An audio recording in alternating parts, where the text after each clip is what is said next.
Some interesting teams fighting for those Champions League spaces. I think some teams that we might not have perhaps expected at the start of the season. So before we get into the debate, let's give you a reminder of the Premier League table. So this is the top half as things stand this morning. As you can see, Liverpool got that 8-point lead. Arsenal do have the game in hand, but you've got the likes of Nottingham Forest in third, Bournemouth in fifth, Manchester City down in fourth. I don't think many people expected at the start of the season. A lot of clubs, and also the points difference is quite tight to the bottom end of that top half.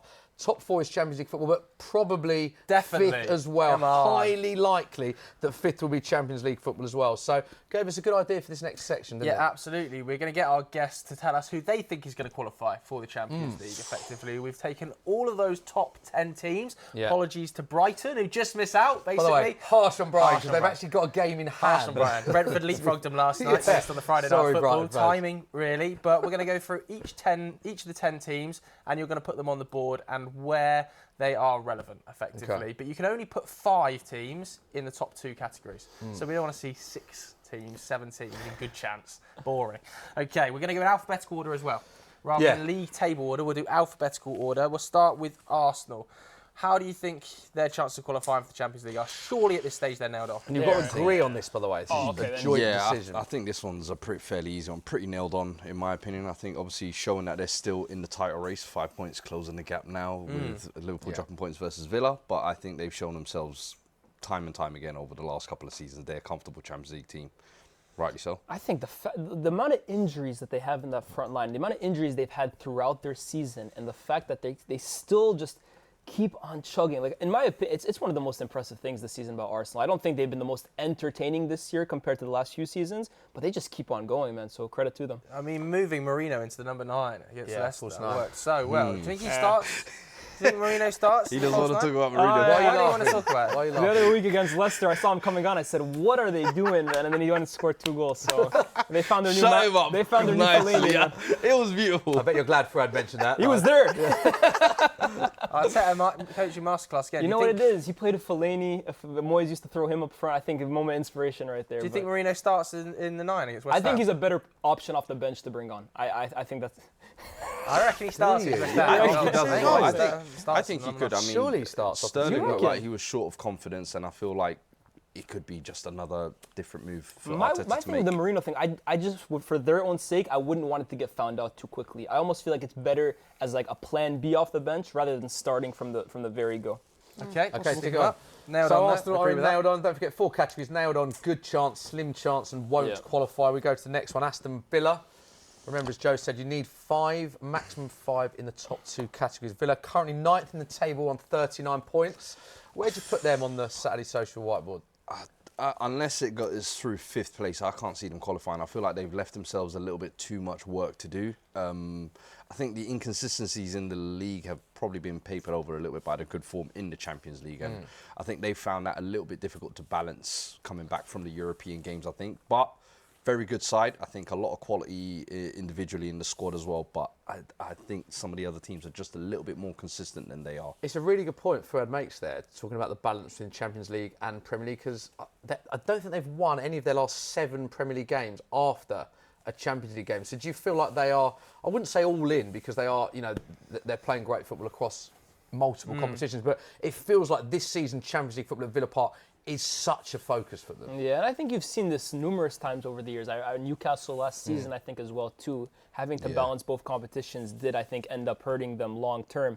But I do think the additions that they've made in January were really, really smart in terms of adding quality to the team. When you add a Rashford, when you add an Asensio, when you add a Daniel Malin, I think they have improved. I would give them a slim chance just because I think quality-wise, they have a team good enough to make it. But I do hear the inconsistency. I'm cool to go with slim chances as well, yeah.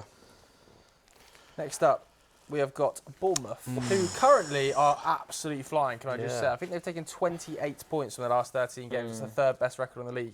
So across the last 13 games, they're the 3rd best team in the league. 5th in the table currently. It's a long old period, that. Yeah. No, I think even you look back as far as last season, once you got past those initial first 10 games, which I think from Iraola was a bit of a feel-out period, Bournemouth have been irresistible, and it's the way they play as well too. As a neutral, they're one of my favorite teams in the league to watch. Taking into account they've lost their 19-goal striker last summer as well, Dominic Solanke, who you would have thought would have been a huge gap to replace, and they haven't missed him at all. And fair play to they've them. also lost Evan Nilsson and Enesu now, long term for the entire season. Didn't sign a striker in the January window. He's managed to adapt and play Dango Ouattara through the middle, who looks absolutely exceptional playing in that position. And that speaks to what you were saying about Semenyo earlier as well, how much he's kind of stepped up and really taken that mantle of being the main leader of that team. Also, a lot of people are talking about the injuries that Tottenham have had, Man United have had, Arsenal have had, Bournemouth have had one of the worst injury crises. They went to Newcastle, had their team out, and they won. You see games where they cut to the bench and there's like behind the bench or in the box, there's like 10 of them in like just closed watching the game. So like what he's had to do to adapt. And I agree with what you say in terms of to watch. They're so fun to always watch enjoy because they play at 100 miles an hour. But you know what my one worry with them is actually how intense they play. I do feel like there could be a burnout towards the last 10 games of the season. Towards the last Even 8. with no midweek football, they have had the beauty of not having midweek football. Of course, I think they could definitely qualify for European football, but in terms of Champions League, I do think that will hurt them maybe in the closing stages of the season. And I think Europa League or Conference League will be massive for a team like Bournemouth. That's one of the best accomplishments we've seen in the league. So where do you stick them on the board then? I give them. Oh, you give them. We won't qualify for Champions League. I would say they're currently fifth though. Which I want to give them better football than Villa at the moment. I mean, go on. We'll take slim chance. We'll take slim chance. They're I going don't to have mind a that. club record season here as well. I've got a lot of time for Bournemouth. I like them. Maybe I'm generous. No.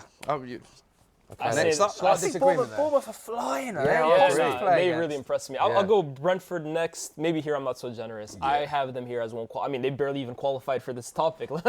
Last night they saved them. Snuck in last second. But I mean, Brentford. We talked about them a little, obviously, previous segment with Mbeumo and Wissa, but. Again, another team that are just so well coached. They make such great business every year, and Thomas Frank just continues to find solutions to keep Brentford not only just in the league, but like respectably in the league. I don't almost ever feel like they're at a risk of relegation. And this season, they're punching as high up as top half. I know Thomas Frank was kind of trying to like silence that a little yesterday because I think Wissa and Mbeumo were saying we want to finish in the top 10. He said slow down a little bit, but I think they could definitely do it. But I think that should be the aim for a club like Brentford. I think season after season they finish 12th, 13th. They finish around that region, and especially with the level of quality now in the top 10 of the Premier League, it's really anybody's game. So if they can get in that mix and in the top 10, I think that's progress for them. I also think, I imagine you're putting them on, weren't qualified due to their position in the league, but the fact that we're talking about Brentford, a club of that size, in this discussion for Champions League football is incredible for the job that Thomas Frank and a lot of the players are doing. And again, like you said, they lost Tony, the circumstances, they've had injuries as well. I think that's testament to the fact that we're even talking about this. I know we've talked about Mbeumo potentially being snapped up and Damsgaard. How long is it before Frank gets snapped up? The job Thomas Frank has done is amazing. I said a couple of weeks ago when things were looking pretty rocky for Ange, people were asking me potentially who would you like to come in next after Ange. I said he is almost a shoo-in. I said when Ten Hag was getting fired, I said I would take Thomas Frank as well too. He is a serious manager, and I think the way he's managed that club, the way he's used data, the way he's done a lot of background research on players, recruitment, youth players, it's just incredible. You know what I really like about him as well too? He's so level-headed. I almost feel like he never lets things get too high, never lets things get too low. I think that's really important for a manager. Yeah, let's get him out. But unfortunately, all that being said, I think we won't qualify. Sorry, Tom, if you're watching. Next up, Chelsea's next. Now, Chelsea's an interesting one. They're currently 6th on 43 points. Opt to give them a 31.3%, I think it is, chance of qualifying for the Champions League. The Smiths. But they've only won, I think, 2 of the last 9, is it? 2 of 9. Yeah. So it's interesting what's happening with Chelsea. What do you make of them recently, in terms of recent form? They've just absolutely hit a wall. And there was a point in the season where we were genuinely thinking, could Chelsea be the dark horse in a title race? And that feels like years ago. It barely even seems real. But I think Maresca, to an extent, has kind of been figured out. I think some players have really hit just walls in their performances, which I think is to be expected when you have a squad this young. Like, inexperienced players are going to have ups, they're going to have downs. But the problem is when your team is filled with so many inexperienced players, there's a possibility that they just hit a rut all at the same time. Yeah. And I think injuries to Nico Jackson, who has his critics, but come on, man, he's so important for that team. And I think that's the biggest area of concern for Chelsea, their attack, because if Cole Palmer seems like he doesn't perform in a game, the guys around him don't really seem to step up, and that mantle really falls on him. And I just think that might end up coming to bite them at the end of the season. I think the center backs this season have been really disappointing as well, too. I mean, without trying to single anyone out, I think I had higher expectations for them. And then the goalkeeper has... I just don't think he's at the level that Chelsea need. Well, they say keepers are meant to save you 10 points a season. It's almost like, I feel like the Chelsea goalkeepers have actually cost them 10 points. And I know they've kind of swapped goalkeepers recently, but I just don't think the level there is good enough. And I think at the moment, like a few weeks ago, this would have sounded crazy. They seemed like a banker, but I think they're on the outside looking in, and I give them a slim chance. Same. I fully agree. Okay. They need another Cole Palmer miracle from last season. Next up. I've gone for, obviously we have Fulham next. Yeah. Currently 8th. Again, really punching above their weight. Yeah. I think Marco Silva, everything that we said about Thomas Frank, I think can kind of be mimicked about Marco Silva, as in when is there going to be a time where maybe bigger clubs start to look at his services, because he's really rescued his reputation post, what was it, Watford and Everton.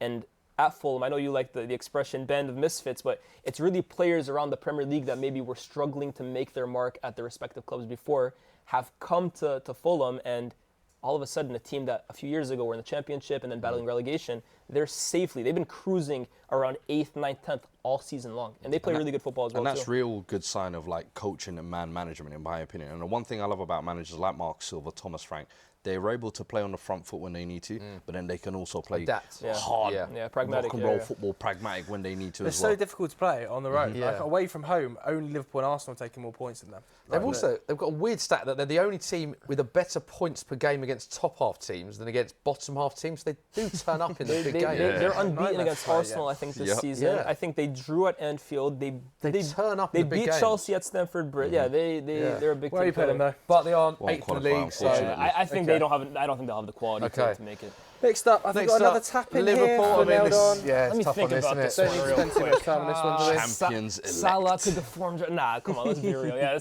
Champions elect. Let's not get the last few weeks. Maybe after this weekend, it could be a bigger conversation. But in terms of Champions League hopes, that's nailed on. Are they winning the league for you, Lias? I think they'll get there. I think they will. Maybe less comfortably than I would have probably thought. Yeah. I think the last few weeks it's kind of starting to get a little shaky, but I think they'll get it done. I think it's Plymouth put also a because slow the past puncture. few years we're so used to those perfect campaigns from a City, a Liverpool, where they go on 17-game win runs that if you drop any points, it's seen as like, it's not going to be I think this weekend there. is big though, man. Playing against City away from home. They haven't beaten City at the Etihad in the Prem since I think 2016. This weekend's huge for a lot of these teams. Yeah, big Forest weekend, play isn't it? Newcastle, Chelsea play Villa. But I do Liverpool think play this is a City. week that could have potential implications on the title race. Yeah, I agree. Great tee up for the big weekend. It is. Yeah. Well, Watch Sky, There you go. watch your moments to look forward to. I'm not bad at this. That's it. Across many different leagues. Right, next up, Manchester City, who featured live on Sky this weekend. Yeah. Yes. I give them a good chance, Same. personally. I think. Yeah. Look, the signings they've been promising. I think going forward, they're going to be big for them. I think the one that I think they really needed to get over the line was the last one, Nico Gonzalez, because I think the biggest issue they have is in midfield. And based on his performance against Newcastle, I thought he was really, really promising.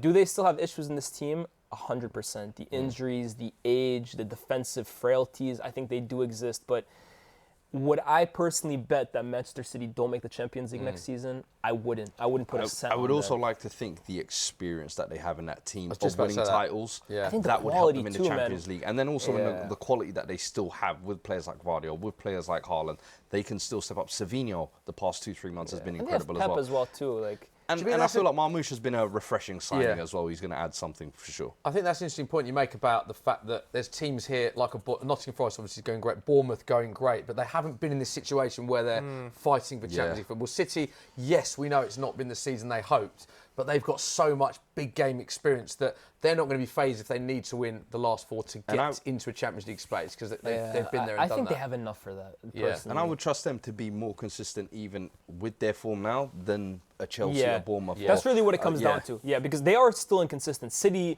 we're talking about all these brilliant players. There's a reason why they are where they are, 100%. even with the brilliant players. But do I trust them more than these guys? 1,000%. Stick them up Yeah, then. let's stick them up. Remember, you've got 5 places to put on the top 2 categories. You can change towards the end if you want. They've got 2 teams left I as think I'm well. happy so Yeah. far. Yeah. Yeah. Next up is Newcastle United. Currently 7th, Newcastle. But you know what? I give them a good chance. Do you? Yeah, I give them a was good going to say chance. slim. Nah, I give them a good chance. And you're not following the rules because we have to have 5 teams. So. Okay, I understand. Let's play. I got a good chance, all jokes aside, because when we talk about, again, just the quality aspect of things, I think Newcastle have a top quality team. And that midfield is one of the hardest away trips in the Premier One of League my between favourites, I can't Bruno, lie. Joelinton, Tonali. They can all play. They can all kind of get involved in physical altercations and then attack. Gordon and Isak, when they're on it, they're one of the best duos in the Premier League. And I think Newcastle will have enough to maybe secure that 5th spot.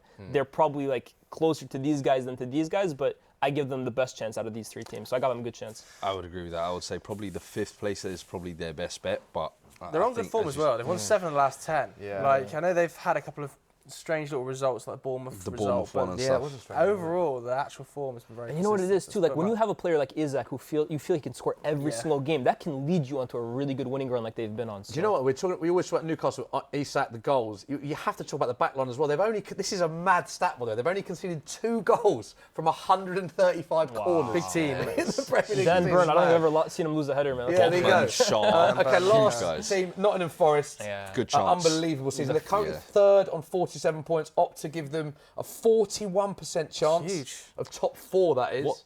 What they've done really well, I feel like, is just this first half of the season. They've given themselves enough of a buffer space between all of these guys in the mix at the moment, and I feel like, honestly, right now they're in control of their own destiny. And a lot of the teams that they're going to play, I think, I look at them similar how I look at Newcastle, and like we were saying with Brentford and Fulham, they're adaptable in their playing style. So when they want to take the game to you, they can, and when they want to be difficult to break down, they can. But I'm looking at them, I'm thinking 3rd, 4th, comfortable. I think it's interesting, isn't it? Because like, they've had, again, some weird results. Like, they got hammered, didn't they, away at Bournemouth? But then like, they bounced back. The It's happened a few times, by the way, as well, too. They have had a bad loss, and that's kind of the moment where in our heads we're thinking, oh, could they start to drop off from this point on? And they've done really well to recover and get their season back on track. Also, City are going to be rocking the Champions League football next season. My God. The Premier League is absolutely Just remember, nuts. there's some Look at the Champions clubs we're League talking heritage about. there. Yeah. There is, of course. Don't forget. Got more than you guys. So you you're put in putting them in for good chance. So we'll give you a minute if you want to change anything on here. The only thing I want to change, so I got my good chance. I don't know about you. I had a good I chance. just want to change the order, personally. Because Oh, I think, okay, you did it. Wow, okay, like it. Yes, there you go. I agree. I got these That's guys. total agreement. Perfect. Yeah. Okay. Liverpool, I would put above Arsenal. course. He's doing he's doing it in number like it. one. Come on, man. like this. Just in case you got any fans coming in. I like it. Why is Arsenal above us? So we'll we've got swap these two Liverpool as to win well, the too. league, Arsenal second. So and in then a slim chance, you're thinking Villa ahead of Bournemouth and Chelsea. Yeah, Chelsea maybe can this, drop that low. that's a lot of changing, man. I'm starting to get tired, man. Yeah, that's fine. You've done it okay. Let us know what you think of that. There is confirmation of where they've put all the top 10 teams' chances of Champions League football. Interestingly, you're both Man United and Spurs fans. We are as well. We didn't talk about them because only it was the top 10 that qualified for this debate. But, Fuad, did you know, opt to give Man United a 0% chance of qualifying for the Champions League? It's impossible. How about They give Tottenham a 0.01%. So there's a chance. 99% There's a faith, chance. 0.1% There we chance. 99.9% There we go.